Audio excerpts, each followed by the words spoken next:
can't buy. It resides between my eyes. Walked through the fire, came out better on the other side. See, life's like a beach if you find the sand. And right now, I feel like 100 grand. You are listening to Inspired Insider with your host, Dr. Jeremy Wise.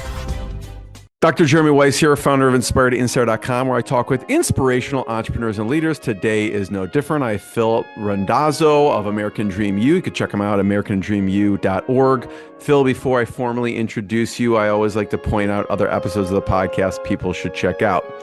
Since this is part of the Veteran Entrepreneur Series, we had Winning the Apprentice with Kelly Perdue. I know you know Kelly, actually, of Moonshots Capital. Also, Charles Moyer, founder of Badass Beard Care. And he talked about expanding his business. We had Michael Eldridge, of the founder of Safety Glasses USA, and Mike McKim, co-founder of Cuvée Coffee. So check those out. Just some amazing stories of, not only the hard things about entrepreneurship, but veteran life and some of the challenges and things they had to overcome to get there. Before I introduce Phil, this episode is brought to you by Rise 25. At Rise 25, we help businesses give to and connect to their dream relationships and partnerships. How do we do that? We do that in two ways. One, we're an easy button for a company to launch and run a podcast.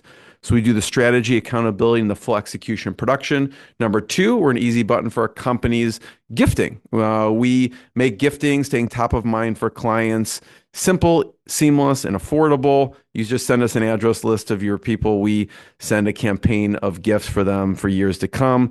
Phil, we call ourselves the magic elves that run in the background to make it stress-free as possible for companies to build amazing relationships. And I've found no better way over the past decade to profile the people and companies I most admire and also send them sweet treats in the mail.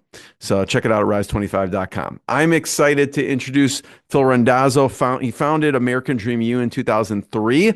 American Dream U is a nonprofit that's helped more than 19,000 military members, civilians, and entrepreneurs successfully navigate life transitions. And they do this through world-class education, mentorship, and entrepreneurial training. They've supported thousands in moving from service, or I guess what Phil calls like stuckness sometimes, into a purpose-driven career and venture.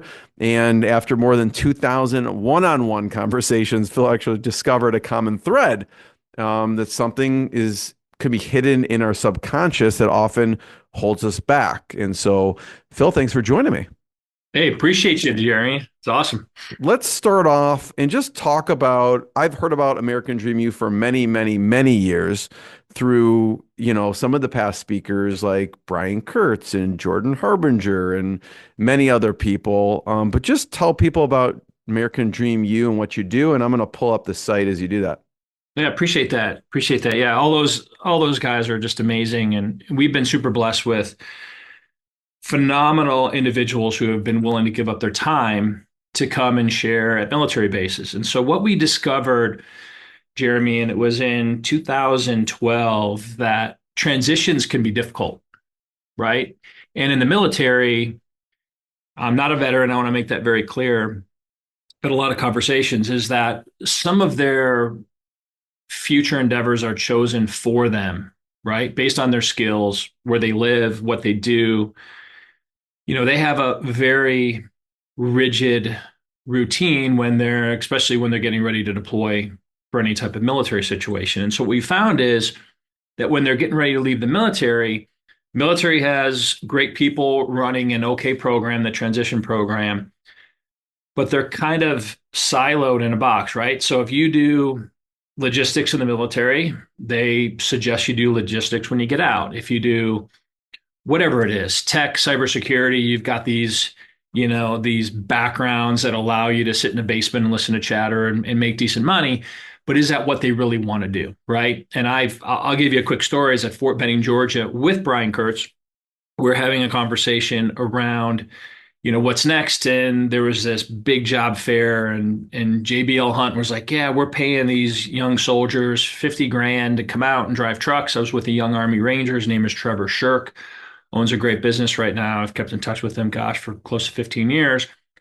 And he literally said, you put a guy who's driven a truck, right, overseas, Iraq, Afghanistan, wherever, he's going to blow his effing brains out. right? Because you're just going to put them in that same situation. And so the guy from JBL Hunt was just stunned. And I remember Brian Kurtz just kind of looking around like we were always kind of an awkward moment. But that's, again, that's just what they feel is the best for these individuals. And so I we've see the uncovered, logic, right? I mean, this is, you have these skills and keep doing it. yeah, right. And so through the help of a guy and a good friend named Clay Bear, I don't know if you know Clay, he's a brilliant marketing guy, spoken at, I don't know, a dozen different events. We sat down and kind of whiteboard and we're like, okay, what if we allow them to choose their own adventure? Like, what's next for them? So we created this great option, right? If you want to be an entrepreneur, we can help support you. We've had, everyone from combat flip-flops to grunt style to go ruck to Black Rifle Coffee guys, right? Like you can learn from some of the best entrepreneurs on the planet, but there's something holding them back from allowing them to take that quote risk, right? Like I remember we were at the Pentagon and they were saying, listen, if these guys want to become an entrepreneur, they have like a 4% chance of making it, right? So they're already putting it in those that want to become an entrepreneur in their minds that over the next 5 years, you have a very small percentage of a chance of making it. So we want to enter that conversation before they have that conversation. Does that make sense, Jeremy? 100%. Yeah. Yeah. Talk about combat flip-flops for a second.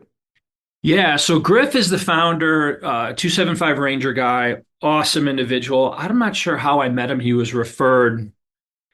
He got out of the military and talked publicly about that. And he said that he found some addictions to help him kind of deal with what transition looks like. And so he also said that the Army was no longer, paying him to work out. So he got out of shape, gained a ton of weight, had some addictions. As he and I have talked about, he was trying to escape his world, not the world. And one day he woke up and we were scheduling, he was going to come speak and he sounded different. I'm like, hey, Griff, I'm like, you sound different. He goes, yeah, I did a meditation today and I'm happy.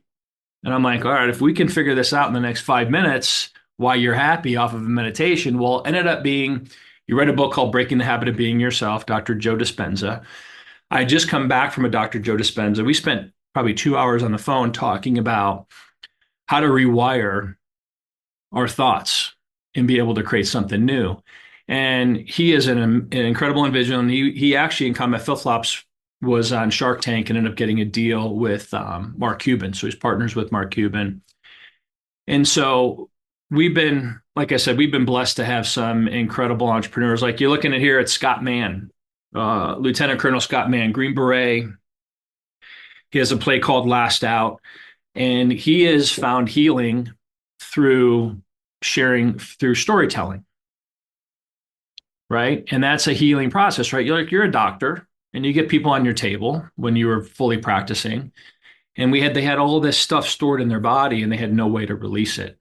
And one of the ways that Scott has shared with people is releasing it through storytelling. Does that make sense? Yeah, Am I talking too woo-woo? no, I mean, I love when you talk about this because I've heard you talk in some other videos and the old Phil, I don't know what far back we need to go, would have dismissed this as like, this doesn't work. I mean, listen, this is, I come from the chiropractic universe. So like, there's a lot of stuff I've heard that most people would think is even more kind of out of this, woo-woo than, but there's the varying degree there. But what flipped in your mind at what point where you're like, okay, like I need to start visiting this stuff and looking at some of these things where maybe I would have thought, oh, this is woo, this isn't for me, meditation, storytelling, this kind of thing.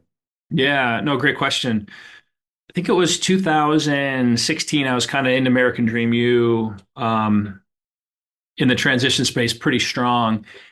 And I was showing up in one way when I was publicly facing, another way when I was by myself, and another way around my family, right? And I took my wife, who I've been married almost 34 years now, I was taking her for granted. And what happened, Jeremy, is that my whole self-worth was based on how well I was doing comparing that, how well I was doing, to how old I was, right? And I had this big delusion of time. I should be further along than I am, right? And I should be doing much better than I am based on my time. And I've so, never thought that, Phil, for myself. Never. right, Yeah. right. And so what I uncovered was, and my beautiful wife, she's like an angel. She was born into this world knowing she had to deal with me. I had literally become Jeremy, a dog no one knew they could pet. Right? I'm a big guy, 6'4", 6'5". At the time I was 255, and I was a man's man, and I was looking for reasons to get angry, right? The person in front of me didn't use their turn signal, angry, wanted to choke him out, right? And so when you're a dog no one knows they can pet, if I had a good day at work, I'd roll over and let my family pet me. If I had a bad day at work, watch out, I would chew their face off, not physically, but mentally, right? Like I was having a really difficult time. And when I've shared that story with a lot of veterans, they're like, dude, you're in my kitchen, right? Like we're all spun up and we just got this anger inside of us. We don't know how to do it. And so my wife basically said, 80% of the time you're a great guy, 20% of the time you're unpredictable. I don't think I can take that anymore. So I had to right? I had this big awakening. And the other realization I had, Jeremy, is that, they say we have this one and only life. Well, I was making her one and only life miserable. Like she was in flight or flight. So that's when I started getting a little woo woo and seeing people behave in such a way that I wanted to behave. And I was surrounded by 400 amazing American Dream youth speakers. Some of them behind the scenes were a certain way, and some of them in front of the camera were a different way. And so I really was looking for those individuals who were happy for the sake of being happy, not tied to any comparison or game. Does that make sense? Yeah. I'm in EO Entrepreneurs Organization. I feel like with our forum group that comes up over and over again, kind of what you said. And at least I'll speak for myself of like, I always think about that, right? Okay, based on how old I am, should I be further? I always think I should be further along than I am in various aspects, right? I'd love to hear what you did, right? So you made this realization. I feel it's hard to change, right? Because I've been a certain way for decades. So I'm curious on that. I do want to say one of my friends who has one of my entrepreneur friends who has road rage, I read them this quote. This is my favorite quote by George Carlin. I don't know if you've heard this quote, but it says, have you ever noticed that anybody driving slower than you is an idiot? Anyone going faster than you is a maniac. So that's, I sent that to him. He laughed because he's definitely has some road rage. But talk about what are some of the things you did to put in place? Because again, you're surrounded by all these amazing entrepreneurs. You've had a lot of entrepreneurial experience over the years. What did you do to then go, okay, I had this realization of taking my life for granted and maybe, spending less time or more time on certain things. What did you do? Yeah. Well, one thing is that I had this awakened moment, Jeremy, that I wasn't looking for a cure. I was looking for relief. So I was part of, Joe Polish Genius Network and Dan Sullivan's Strategic Coach and Mastermind Talks and blah, blah, blah, like all these great things, been to all these workshops. I'd get super excited, Dr. Joe, Lipton, and then I'd come home and I'd just get triggered. And it just wasn't working. And so what I realized was I was just looking for relief. And for me to go to events, for me to go to workshops, I got that relief. I was in a community. No one knew my backstory. They didn't know I just lost my shit with my kids and my wife and all this kind of stuff. And so I could kind of be myself in a way, but not myself. And then the cure to me was, I don't think we can ever fully get a cure, was to integrate what I had learned before jumping into the next thing. And I know people, and I've worked with a lot of people where they're just running from one relief to another relief to another relief and never integrating. And the biggest thing I learned, Jeremy, was that I had to dissolve everything that wasn't me. And there was a lot of things that I was still living in this context that I'll give you a very quick example. So, never asked a girl out in high school, super low self-esteem, right? Like I had to use my humor and some girls thought I had pretty eyes. Like I had to go for anything to try to get attention. Like it wasn't me. And I met my wife in college. We dated for a while. We ended up getting pregnant because that's what you do when you're in college. You don't have any money. She was the oldest of 8 kids, the most religious Catholic family on the planet. And I thought that she was only with me because of her religion and the fact that we had a kid. Anything she did to show me love or connection, I was like, no, you don't. You're only doing this because of your religion. No, you don't. Right? There was always something tied to why she was doing what she was doing. And so my belief running around was I wasn't needed, I wasn't wanted, and I was a burden. It wasn't conscious, it was unconscious. So I was running around trying to get attention, foot on the gas. All along, when people gave me attention, I'm like, no, you don't mean it. And so I had to just understand that that wasn't true. She was with me because she loved me and she saw behind all of that nonsense. Does that make sense? 100%. Right. And so all these people are great. Whether we partnered with Tony Robbins last year, we did some in-person military veteran events. It was amazing. And, we're jumping around, we're having this great connection. And then the guys fly home on a Sunday. And then their wife tells them, why didn't you take the trash out on Wednesday before you left? And they fall right back into their old patterns. Right. And they immediately, all these great wirings they had, it goes right back to where they were.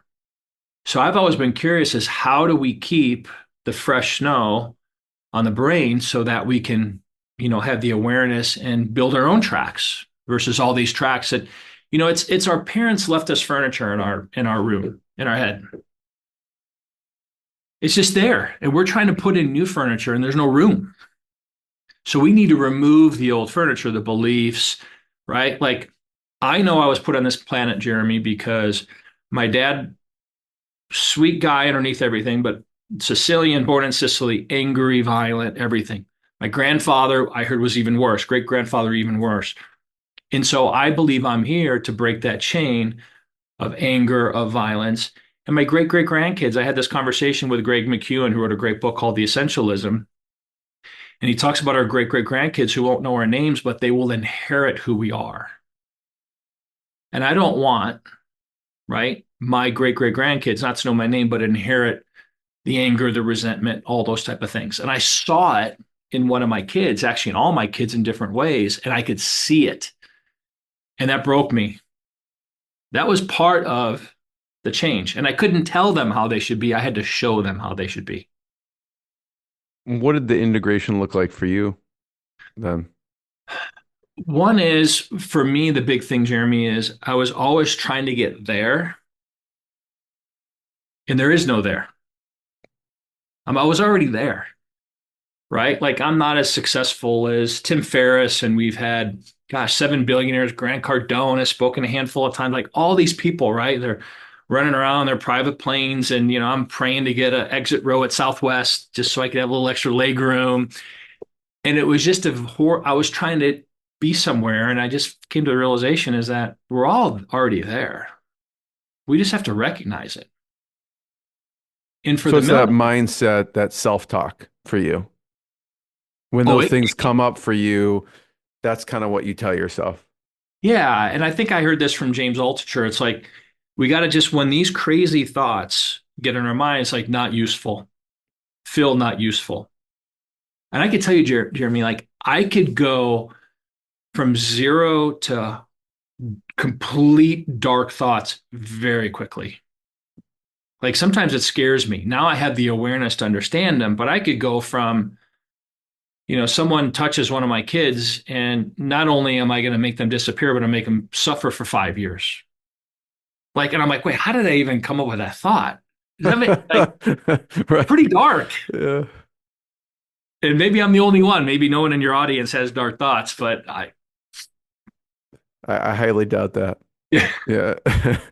Um, yeah, I actually was just listening to Gino Wickman's book, Shine, and he really goes into his dark past actually. It's way different from traction. So I had Gino on the podcast talk about traction and Mark Winters and Gino Wickman, Mark Winters talking about rocket fuel, but this is a way different book. This is kind of what you're talking about. And he goes deep into his past and uncovers some of the stuff that, you know, what it was like inside of his head.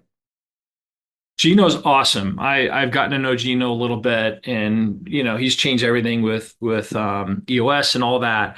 I'm excited to hear about that because most people don't get a look behind the curtain. And I have a book coming out um, soon.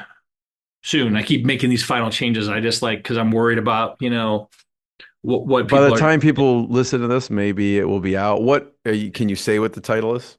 Yeah, it's less you, more life. I think it's now or becoming available because I was never available. And so I'll get you that. I'll get you the title. I've got a Yeah. whole bunch of websites that are, blah blah blah blah blah. But it's again, it's a short book. It's got some great stories of myself, people I've worked with, and it really talks about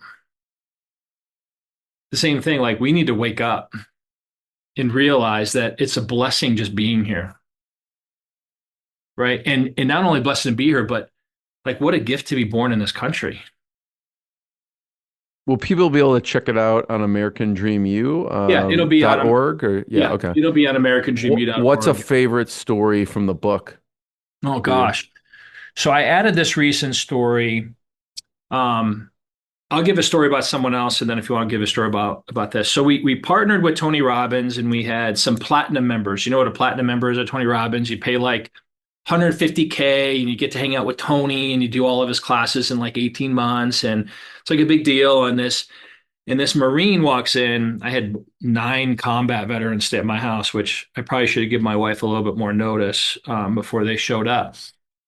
But he's like, I had post-traumatic stress and Tony cured it and all this kind of stuff. And he's, this big buff 40-year-old Marine. And I'm like, amazing. And we're all jumping up and down in my office and having this great thing. And my intuition said, hey, dude, like, does any of this post-traumatic stress still show up when you're at home, right? He's an attorney. And he goes, yeah, yeah.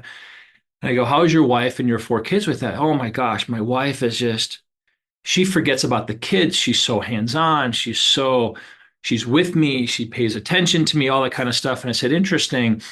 I said, tell me about your childhood.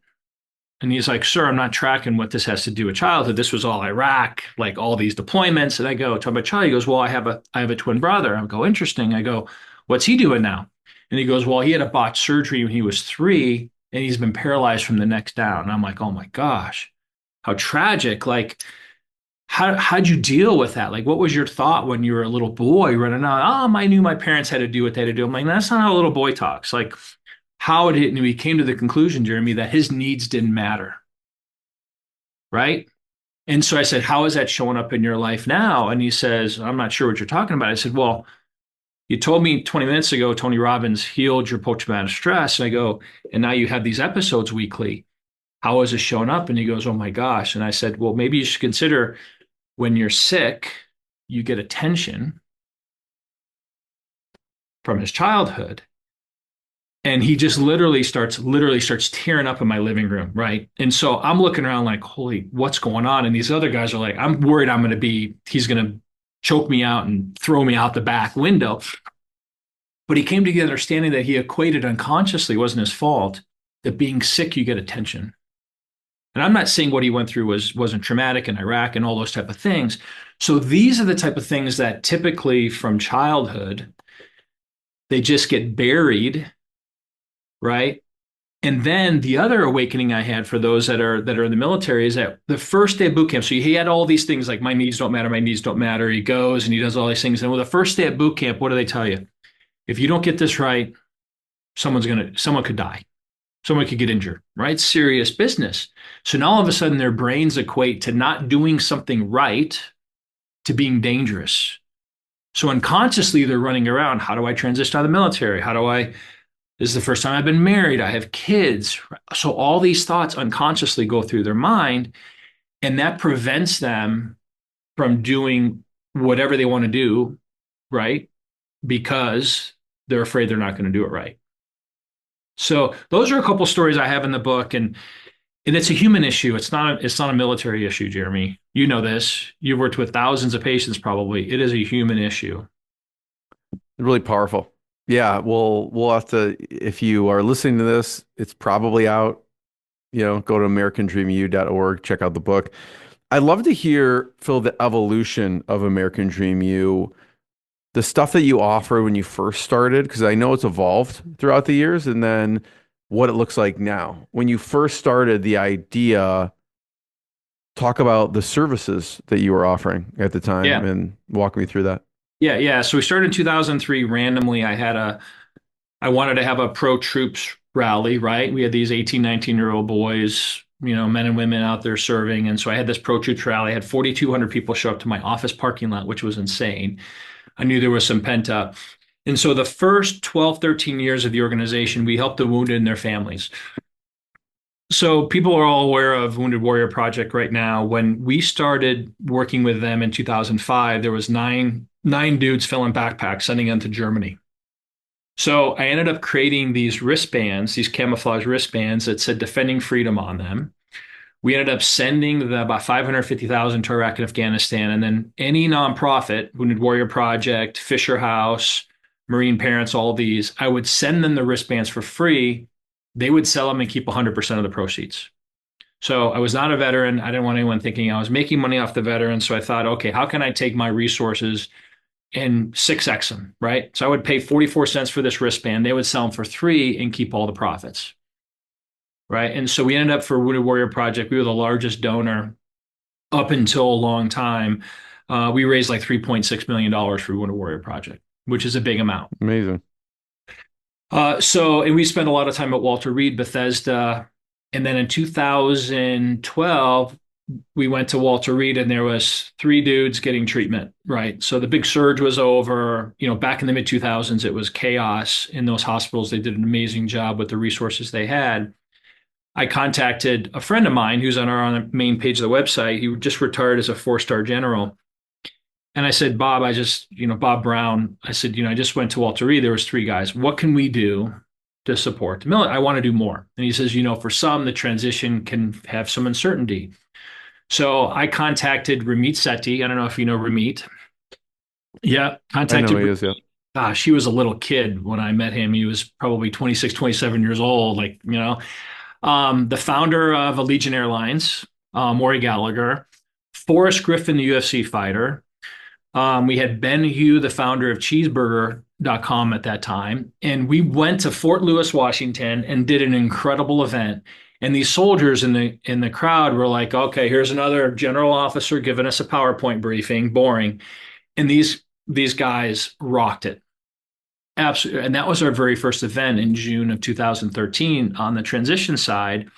Ramit shared some stuff and everyone's like, well, I want to play soldier and shoot weapons and go do this stuff. And that's where it started, right? So we started helping the wounded their families, and then we realized the transition was a game, and who wouldn't want to learn from a Ramit on finances and a Ryan Holiday on stoicism and learning and Grant Cardone on real estate and Brian Kurtz on copy. Like it was incredible what we done. So it evolved into that. And then of course, COVID, we had to cancel a whole bunch of events, unfortunately.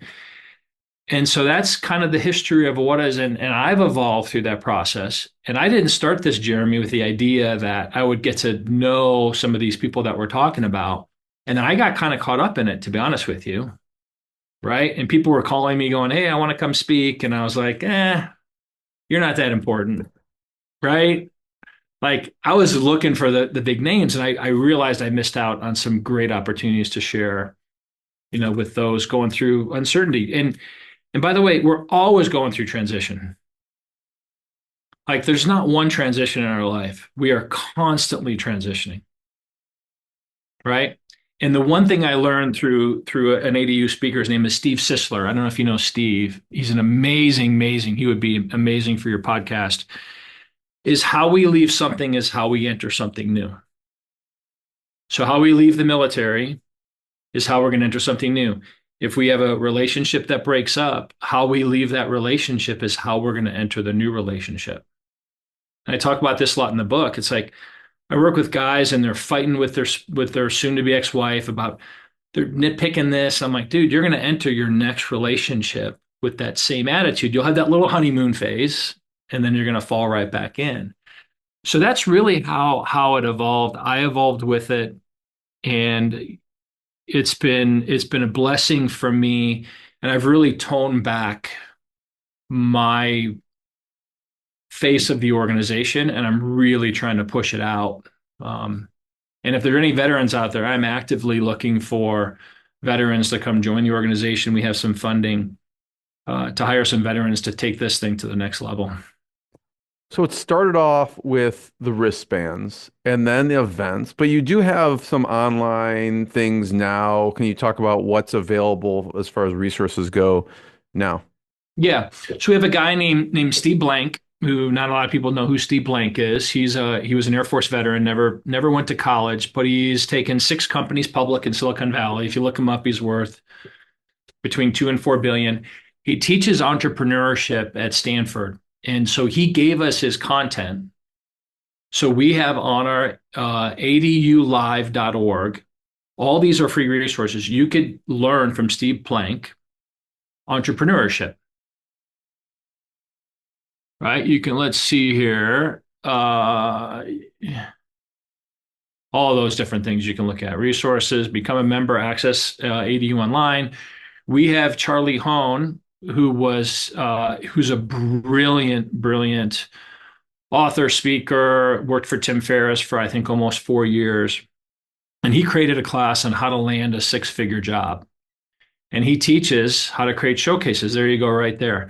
Ian Altman, do you know Ian? I've met them. He's amazing, and he teaches interviewing and all these type of things.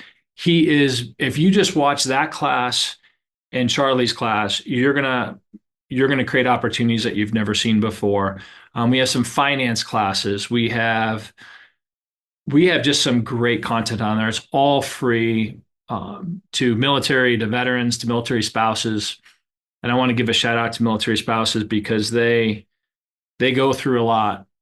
Some of them supporting, their veteran through this whole process. So yeah, great resource out there for everyone to check out. This is great. And Phil, this is really intricate. How does this get funded? Like, how does it keep going? And there's a lot of moving pieces and resources. I know your people are, flying to different events and the online stuff. How do you fund and how could people help out? Yeah. Well, we definitely accept donations. So the first 15 years of this organization, I solely funded it myself. My wife and I did. We've never taken a salary from this, nothing.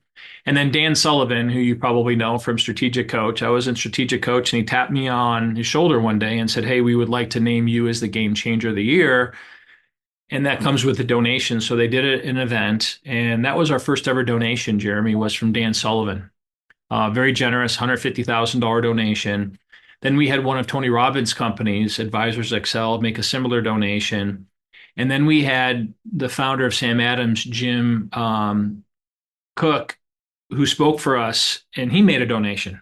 Like incredible. He spoke with John Ruhlin at that event, which we talked a little bit about John Ruhlin before we got on here, who's an incredible individual.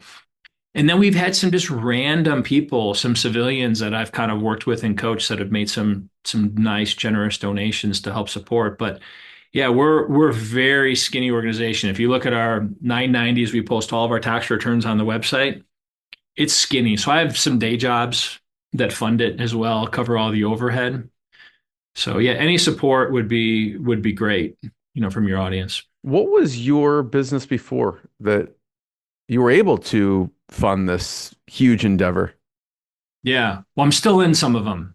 So I have a couple day jobs. So I very fortunate moved to Vegas in 1992. I bought some land. So I've done a little bit of office development. I had a medical billing company from 2001 to 2004. I sold that. That's where I wrote a big check to the foundation. I wanted to kind of direct that. And then I have a health insurance, employee benefits company. I have a little bit of real estate. I have a little coaching program called Clarity Counsel that I love doing. It's kind of a community where people can be vulnerable. And so I have too many chess pieces on my board right now, Jeremy. So, have you ever seen The Queen's Gambit? No. Okay, so it's this Netflix show, like 400 million people saw it. It came out, and she's this prodigy. And sometimes I feel like I'm playing chess against her, and she's just toying with me. She's not beating me in 3 moves. She's making me suffer for hours because I have way too many chess pieces on my board, and I have nowhere to move because I got these pawns, so every quarter I have a process through Clarity Council, and we do it at the military is we clear our chessboard and we go, okay, if I put this piece on my chessboard, what does it do to my calendar? What does it do to my health? What does it do to my relationships? Right? It's like Clay Bear's perfect calendar, who he's helped me on this. And I think I think we're spending a lot of time on things that are not serving us, that are annoying and frustrating. It's kind of Joe Polish's elf business. You can correct me if I'm wrong on this. It's easy, lucrative, and fun. I have a lot of businesses that are not easy, lucrative, and fun. So I need to learn. How did you get into commercial real estate?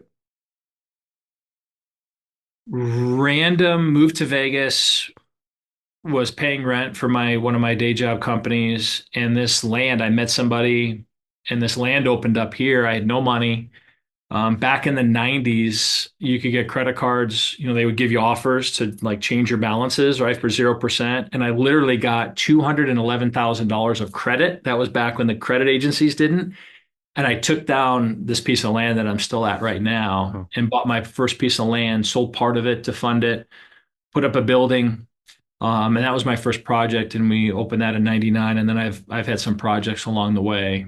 Some have been good and some haven't been good. I'm going to pull this up. Is this the site, Phil, for Clarity Council? Yeah, yeah. ClarityCouncil.co. Right here. So talk about this for a second. There's a teen program. There's a regular program. Yeah. So I started this because, I talked about, how we always go to these, Jason Kennard's mastermind talks, and we're with all these incredible individuals, and he's got it so beautifully laid out, and strategic coach and all these things, Dr. Joe. And then we come back to our local community and we don't have that connection and support. And I believe that the cure for addiction could be any addiction. It could be alcohol, it could be drugs, it could be porn, it could be any of those things, is community. And so what I missed when I came back home, I missed that local community. So Clarity Council, what we do is we connect 4 times a year in person, not in an office, typically out in nature, and really connect. And we do a community service project. We have meals together. Like we have that deep connection. And then what I learned on the teen program, I've worked with well over 1,000 teens, Jeremy, is that all these kids are just trying to be seen, heard, and held, these teens.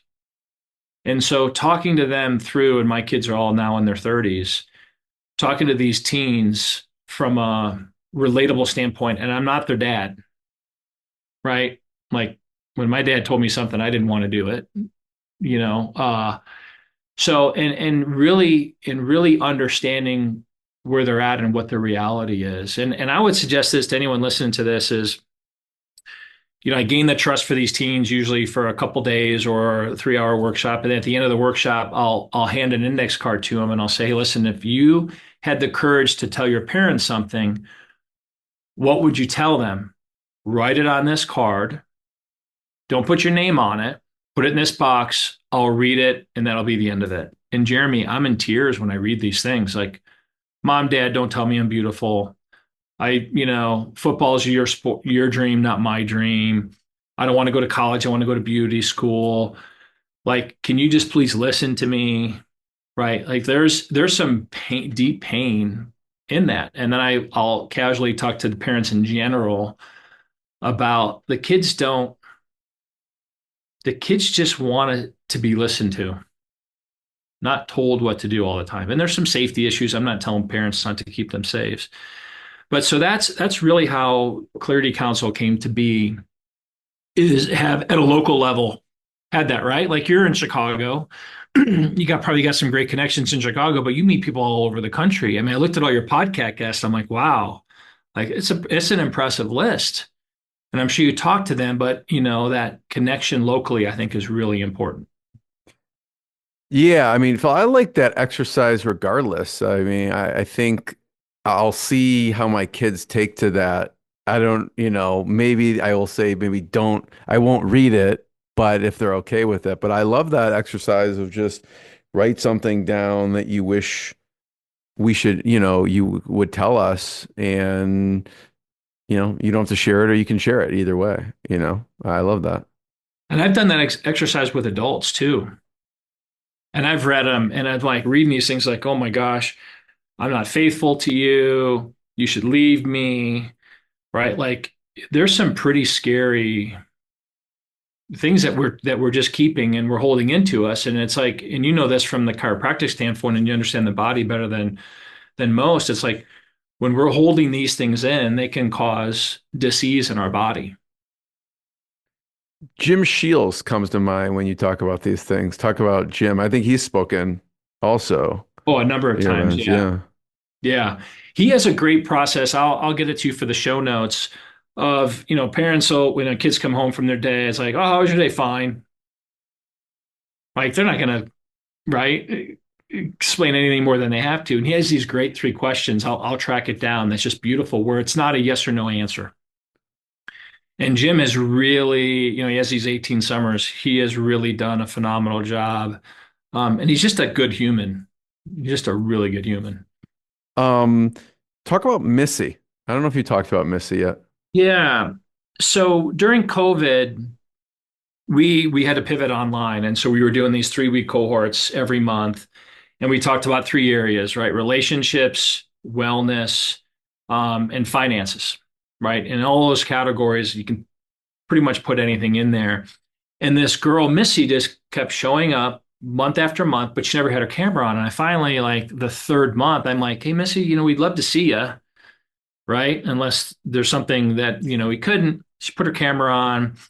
She literally was in Afghanistan for 11 months, had a 9-year-old, came back during COVID. Her transition was a handshake with gloves on and a mask and a flag, and said, thank you for your service after 22 years. And she had no community and no connection. And she was very suicidal. And she's written public testimonials on this. She ended up coming to, I think, 7 in a row. She ended up being a volunteer. And she literally sent me a text message one day, Jeremy, and she goes, I just wanted to let you know that yesterday was the first day I didn't think about ending my life Wow. after all these years. And I was like, oh my gosh. So I called her and she goes, I literally forgot yesterday. And it wasn't because of us. It was because she had some community. She had some connection. She heard from others that she wasn't alone, right? And that she could create anything she wanted. Like I love what you guys are doing about helping people with podcasts. Because some people are like, oh, I just need to get a mic. And like there's so many other things around that. And I believe that whoever you believe in, God, Buddha, Muhammad, doesn't matter. Earth, God wants you to share your gift. Even if nobody hears it, nobody reads it. So a podcast is a beautiful way just to put it out there, just to get it out there. And you never know who you're going to see. I remember we showed up to a Fort Benning event. We were told 800 people, the theater was going to be packed. We had 100 show up. And for me, I have what's called the I triangle. I have a big fear of failing. I have a big fear of being mischaracterized. And I have a big fear of not being liked. And those were all running unconsciously. So when I walk into this room and I have Grant Cardone and Philip McKernan and all these, Clay Bear, and no one's in the audience, I'm like, oh my gosh. And what I didn't realize at that moment was I thought it was a reflection on me, is that I didn't see who was there. I was seeing who wasn't there. And I think in life we do that all the time. And everyone has to remember, Whether you're helping a company market a great product or share, doesn't matter what it is. It's not just that individual. When that individual hears something, realizes that it could be a cure if they integrate, then they go home and they have a 10-foot radius at home, Jeremy, and they can be that light at home. Then they go to their office, then they're that light. Then they go to their church or their community and they're that light. All of a sudden now, it's not just that one person. It's generational. Yeah, it's a ripple effect. A huge ripple effect. And so that was a big, right? Because it was my ego, and I got guys like, Grant Cardone. I knew Grant Cardone when I bought him a ticket on Delta. Now he's got some whatever $65 million plane. And he's like, hey, dude, I thought there was going to be 800 people. I'm like, that's what I was told. Right? Like, and he wanted to reach more people. Right? We all want to reach more people. So I don't know if I answered your question, but Missy is such a beautiful human. And yeah, it's been a gift. Does it Jeremy. impact, I mean, the community and just being in that community and the learning that helping that one person really ripples across many people. You mentioned podcasting. You did a great podcast with Joe DeSena. Yeah. Talk about maybe his influence a little bit and what you learned from Joe. Yeah. Joe DeSena is the founder of Spartan Race. He came and spoke a couple different times. He asked me to be on his podcast, which included a workout. And when you work out with Joe, there ain't no tapping out. And so that was a little brutal. I think I'm still sore from that podcast from a handful of years ago. He is just someone who made a ton of money in the finance world. And I was like, you know what? I'm going to start this movement. He was one of the first to start this movement with these obstacle racings and everything. And he is just a great example of somebody who is like, you know what? I'm just going to go for it. And we can always go back. And even Tim Ferriss, when he spoke, he talks about you can always get back to where you were. And he did a TED talk on it, and he talked about it at the military base. We can always come back to where we were, but the regret of not doing it and waiting because we had this fear that no one's going to like it or people are going to think differently of us, right? And their friends are going to say, what are you doing that? And their parents are going to be like, well, that's not safe, right? You might not make any money. So we still have these, we're talking about conversations in our head, we still have these conversations in our head that we could fail. And how is that going to reflect on us? Listen, no one cares. Another big revelation I had, Jeremy, was I thought people were talking about me, right? I felt like I was so important. And I had this realization is that no one gives a crap about me. Like, you're not going to be thinking about me tomorrow. You're going to be like, oh my gosh, I got this thing and I got my family and, my digestion's off. I didn't, have a good bowel movement this morning. Like, you're going to be thinking about everything else but me. I surprisingly think of my bowel movements more than typical. So yeah, I get that. Yeah, like we all have these. We're concerned about one of our kids. We're concerned about our grandkids. We're concerned about what's happening in the global thing. It's like, we have countries all war and like all these different things. And it's like, we all have our own stuff we're worried about. And when I came to the realization is that I'm not that important and my identity was based on what people thought of me, it was like such a relief. I literally think I lost a whole bunch of weight and like, it was just a relief to not have to perform all the time. Because when you're performing all the time, Jeremy, it's exhausting. Phil, for people watching the video, talk about what's over your right shoulder there in the picture. Yeah. So I started my organization in 2003. And in 2004, an NFL football player named Pat Tillman left the NFL. He was in Phoenix, flew to Denver to join the military so no one would know. Him and his brother Kevin joined the military, became Army Rangers. He served one tour in Iraq, a combat tour, was in Fort Lewis, Seattle. His coach, who was his Cardinals coach, was up there and said, hey, Pat, you served honorably. We can get you an honorable discharge. Come play with me at the Seahawks. And you can leave. He's like, I made a 3-year commitment to the Rangers, and I'm going to stick with that community. That plus 6 weeks later, he was killed by friendly fire in Afghanistan. I don't know if you're familiar with that story or not. And when I heard that, I literally flew up to San Jose to be at his memorial service, and it blew me away. My foundation was about a year old, a little over a year old. How someone gives up a wife to go serve the country for 3 years, an NFL career, million. He was offered 1.2 million a year. He says, I'll receive that right at some point in the future. Didn't watch TV as a kid, was wicked smart, graduated in 3.5 years. And so he's been kind of an idol, not an idol, but a role model for me because he didn't tell anybody what he was doing. He just did it. And everyone's like, Pat, you did whatever it was. And so he is someone that I still think about daily. Yeah, actually, in your podcast about Joe DeSena, he talks about that where he didn't let his kids get a medal at the end of one of the Spartan races. He's like, no, you showing up and doing it's good enough. You don't need that. So He's a little hard. He's hardcore. yeah, he's hardcore. Exactly. He's hardcore. I can imagine his little kids like, I just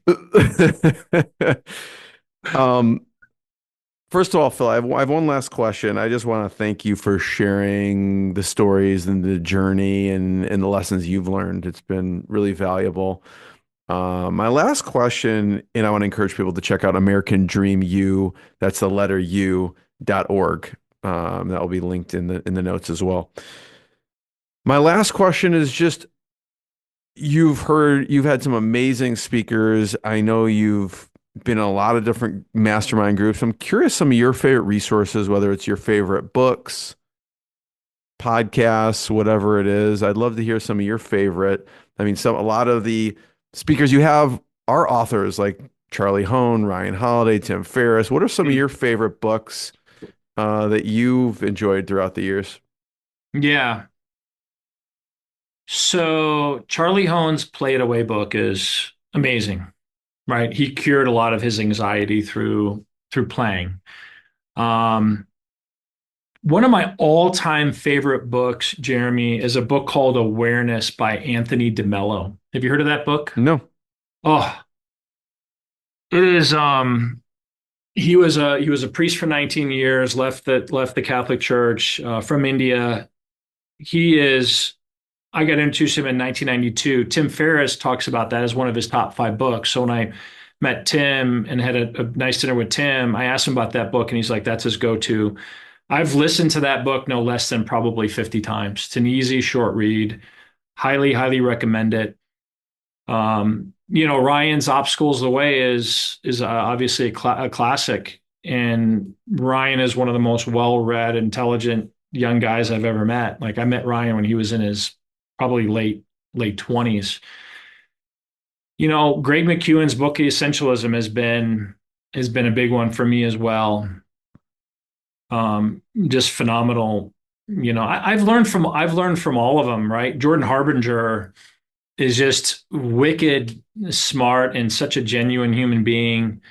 Um, just amazing. So again, I have so many different books. Dr. Joe's book, Breaking the Habit of Being Yourself, Dr. Joe Dispenza, another guy named Dr. Bruce Lipton, who I got to spend some time with. He has a book called The Honeymoon Effect. That is another phenomenal book that some people may not be totally aware He has of. got a couple books out, I think. I've heard that his before, Bruce Lipton. Yeah, Biology of Belief was his Yeah. first one that put him on the map, the whole epigenetics. My suggestion when it comes to book, Jeremy, is find something that you connect with and don't pick up the next audiobook or the next book, including mine, until you've really integrated what you've learned from that book. Does that make sense? 100%. Yeah, Yeah. you have some great authors on here. Keith Ferrazzi's books Yeah. I've enjoyed as well. Never Eat Alone. That's a fantastic one. Dory Clark has a bunch of books as well. You Yeah, got a number of authors here. they're all so good, and I hate to pick out one or two, um, but they're just Joey Coleman has got a great business book. They're all just really amazing individuals, and I've just been really really lucky to connect with these people. And well, we need to update this because we have a lot of people that we're missing on here, but Yeah, that's probably my biggest thing, Jeremy, was I was jumping from one thing to another and just enjoying it and never learning and never integrating what it was. And so a big part of my book and our programs is you got to integrate what you've learned. And it all comes to be awareness because last thing I'll close with, unless you have any questions, is we're attached to things. We're attached to people. We're attached to outcomes, right? When we hit a target, right? And then we're just so excited we hit this thing. Like I look back at my journals from the 90s and the 2000s, like once I make 8,000 a month and only have to work 40 hours a week and pay off my Subaru, I'll be so happy. And then I have another goal. I keep moving the targets. And what happened was I kept pushing my happiness out to the future and I realized I'm never in my future. Alan Watts talks a lot about that. He's one of my other amazing teachers who's been gone for a bit. And so just make that decision, right? We all have circumstances we have to deal with, but we have them. And Yeah, Dan whenever, Sullivan talks about in The Gap and the Game. I think several of his books talk about that yeah, concept as well. yeah. And Dr. Joe talks about a different gap. It's like the way we feel is down here, not worthy, not needed, a burden. And then we have to act a certain way in front of other people to make ourselves look better. And in between that is a whole bunch of things we do for pleasure. We go out and buy something, we take a trip, we go to a mastermind, we do all this kind of stuff to try to make us feel better. And we just keep falling back to the way we feel. It's our default. Yeah. Phil, thank you. Thanks for sharing these lessons, amazing stories. I know I took a lot of notes here, probably like 10 pages here. So hopefully, I'll just if people are listening, just take one thing that you can go, like Phil said, and integrate. And people can check out americandreamu.org. And we'll see everyone next time. Phil, thanks so much. I appreciate you, Jeremy. What I got, you can't buy. It resides between my eyes. Walked through the fire, came out better on the other side. See, life's like a beach if you find the sailing right now. I'm feeling like 100 grand.